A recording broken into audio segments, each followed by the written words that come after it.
En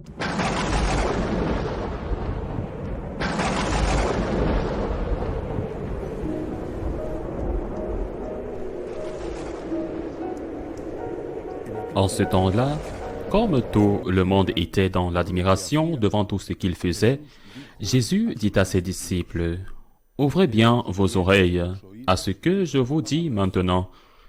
Le Fils de l'homme va être livré aux mains des hommes. » Mais les disciples ne comprenaient pas cette parole.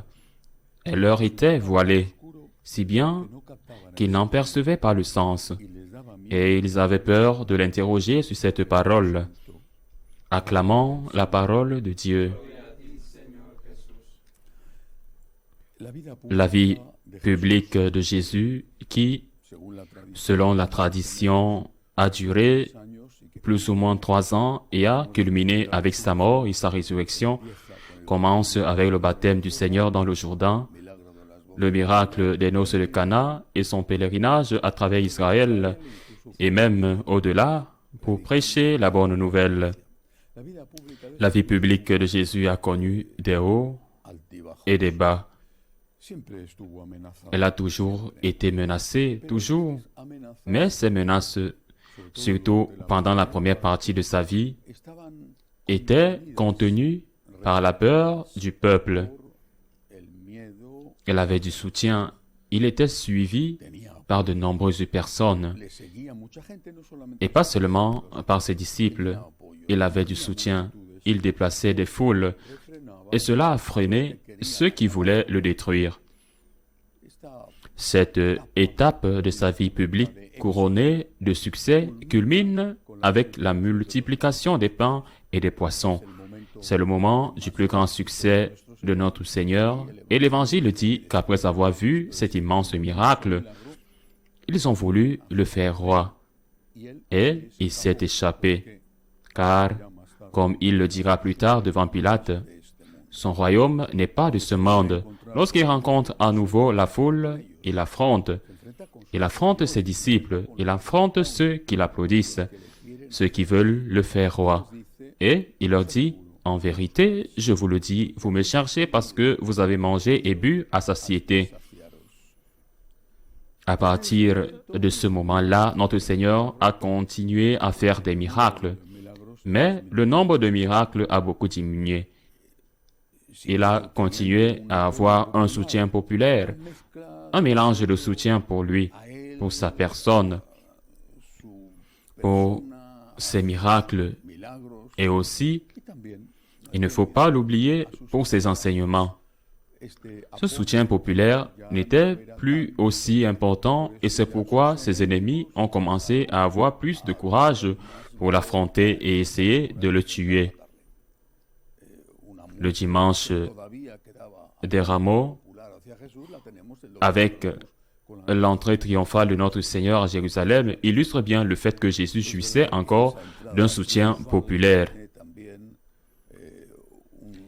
Il est vrai que cette entrée triomphale avait aussi une composante politique, car bien que Jésus ne l'ait nullement voulu, certains l'ont manipulé et ont voulu faire de lui le grand chef qui allumerait la mèche de la rébellion pour l'indépendance juive contre les Romains.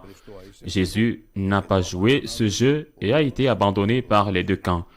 Mais l'évangile d'aujourd'hui nous montre déjà un peu de cette baisse de popularité et comment Jésus, non seulement ne s'est pas dérobé, mais l'a en quelque sorte provoqué.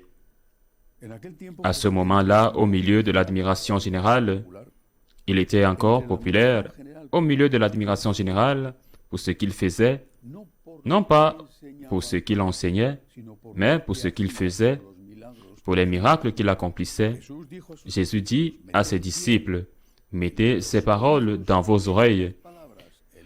Le Fils de l'homme va être livré entre les mains des hommes. »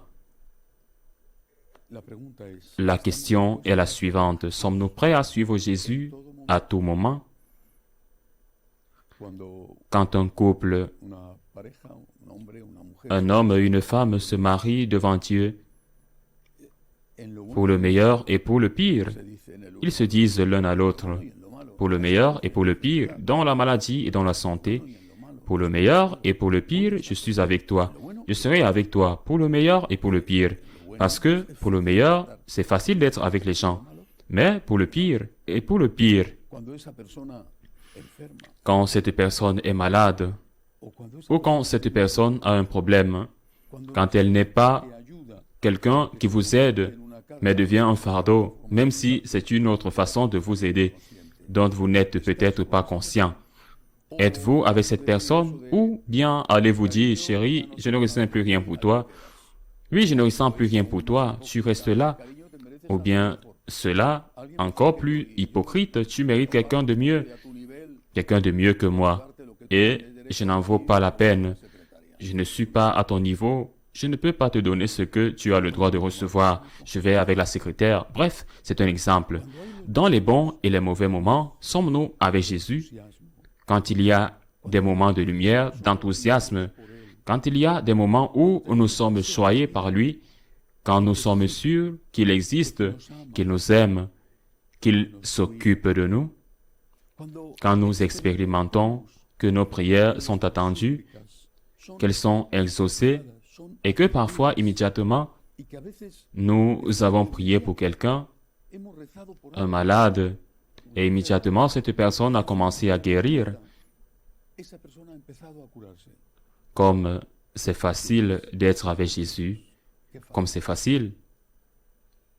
Quand ils ont mangé et bu à satiété, quand le lépreux a été guéri, le paralytique a remarché, l'aveugle a recouvré la vue, le sourd, lui, quand le Fils mort est ressuscité, comme c'est facile d'être avec Jésus.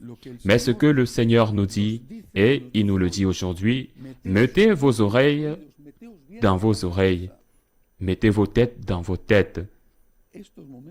Ces doux moments ne dureront pas éternellement, la croix vient. La croix va venir pour vous.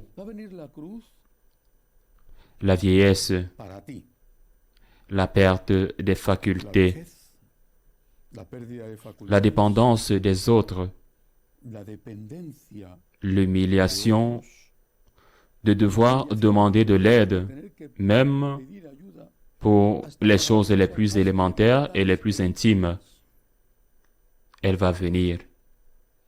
Mais pas seulement cette croix, pas seulement la croix physique, qui parfois n'est pas liée à la vieillesse, mais aussi la croix de la solitude, de la perte de personnes que nous aimons et dont l'absence nous frappe si fort qu'il peut même sembler que cela ne vaut pas la peine de vivre sans ces personnes que la mort nous a enlevées. J'imagine ce que souffrent ceux du Venezuela, du Nicaragua, de Cuba, les problèmes au sein de l'Église, c'est-à-dire, mettez-vous cela dans la tête. Le Seigneur veut nous dire, si le Fils de l'homme, le triomphateur, le Seigneur des miracles, le multiplicateur des pains et des poissons, si le Fils de l'homme va être crucifié, qu'allez-vous faire?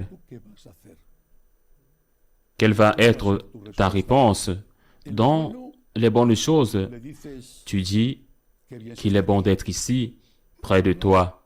Et dans les mauvais moments, aujourd'hui, nous devons dire à Jésus, en demandant sa grâce, sa force, aujourd'hui, nous devons dire à Jésus, dans les bons et les mauvais moments, je veux être avec toi. Dans la maladie et dans la santé, je veux être avec toi. Dans le succès et dans l'échec, je veux être avec toi. Quand c'est merveilleux d'être avec toi et quand je ne ressens rien, si on m'applaudit ou si on me critique, donne-moi la force, la grâce, Seigneur, de pouvoir te dire, dans les bons et dans les mauvais moments, que je veux être avec toi toujours. Ainsi soit-il.